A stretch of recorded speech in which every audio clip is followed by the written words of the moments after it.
Hey guys, Furum here, and today I'm going to be showing you some tactics you can use to maximize your earnings of Syndicate coins in the Money Run game mode in the Drive Syndicate. I will be playing with the car with good nitro efficiency and one with bad nitro, as well as on a shorter track and a longer track, to cover a good variety of situations you might run into. So fundamentally, a Money Run is a game mode where you start out with a certain number of Syndicate coins, in this case 1200, that drop down throughout the race, and however many you have by the end of the race is how many you get from the money run. The countdown pauses when you're in shockwave or when you are in mid-air. Now, you can gain by getting knockdowns. You get one knockdown, you get 125 added back to your score. You get two knockdowns in a row, you get 325 added. But if you go over rough terrain, or hit the side, or wreck, or bump a car without knocking it down, you take a certain amount of damage. You'll see in that race there that I was able to keep all of the Syndicate coins I started with, except for one. I think I started with 1200.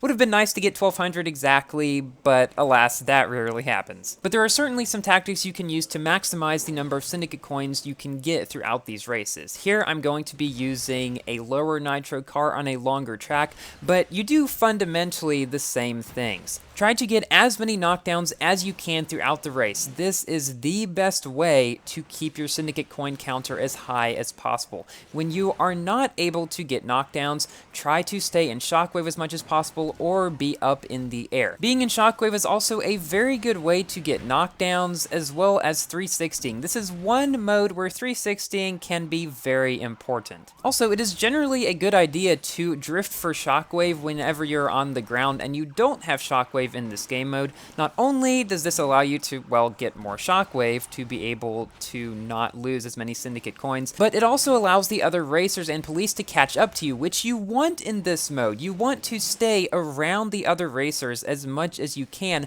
so that you can get as many knockdowns you can and keep that Syndicate coin counter high. Now, if you get ahead like I am here and you're starting to lose more Syndicate coins than you would like, just try to stay in the air as much as possible, shockwave as much as possible, and then whenever cars get up to you, try to knock down them as much as you can. Because remember, what matters is how much you have at the end of the race. It doesn't matter really if it goes down a lot during it. It might be harder to build back up, as right here you can see I'm at like 2500, but because I got slowed down, a lot of cars are now ahead of me. So I knew that if I was able to go and knock them down, I'd be right back up to the top, and that's what happened. I got right back up to 3200. So if you're ever falling very low in Syndicate coins, it might be a good idea to just try to drop back if you can and let cars catch up to you so that you can gain some more. Also, it is generally worth to go after as many knockdowns as possible, even if you might take some extra damage in the process, because the amount of Syndicate coins you gain from knockdowns is typically more than what you will lose from the damage incurred. And at the end of the race, because I wasn't going to get any more knockdowns, I just tried to stay in shockwave as much as possible. Thank you all so much for watching. Please like the video if you've enjoyed and if it proved helpful, and consider subscribing for more Asphalt and other games content, and I will see you in my next video. Goodbye!